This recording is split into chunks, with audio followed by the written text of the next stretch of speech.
Ginumpisahan ni Presidente Ferdinand Marcos Jr. ang ilabing-una nga State of the Nation Address subong nga hapon sa atubang sa mga bisita kag mamalidha sa batasang pambansa pinaagi sa mga plano sang iya administrasyon sa pagreporma sang tax revenue collections kag maayo nga fiscal management para makabangon sa epekto sang pandemya. Subong man ang pagpabaskog sang GDP sang pungsod samtang nagabawi sa epekto sang inflation. Ginpabutyag man sini ang plano sa agrikultura pinaagi sa paghatag sang ayuda sa mga kinahanglanon sa panguma agud mapataas ang produksyon kag mapasiguro ang food security.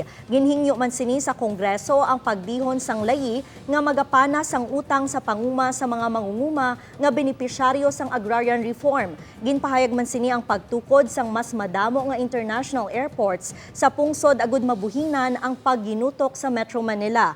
Magapadayon ang pagbulig sang gobyerno sa pigado pinaagi sa DSWD suno kay PBBM. Dugang pasini pasanyugon pa ang paghatag sang ayuda sa mga biktima sang kalamidad kag madasig nga pagtukod sang shelter houses. Subong man ang programa sa 4Ps beneficiaries. Ginpahayag man sang presidente nga hindi na masarangan sang pungsod ang isa pa ka lockdown bangod sang pandemya.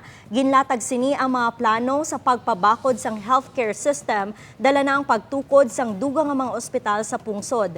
Ginmanduan man sini ang DOH kag DILG para sa dugang nga rollout sang booster COVID-19 vaccine. Liwat man sini ginanunsyar ang pagbalik sang full implementation sang face-to-face classes. Kinahanglan suno sa presidente nga ma-develop na ang mga educational materials sa mga buluthuan sa pungsod. Ginmention man sini ang pagbuhi sang Panay Railways nga pila ka dekada ang nakaligad among nagapanguna nga transportasyon sa isla sang Panay.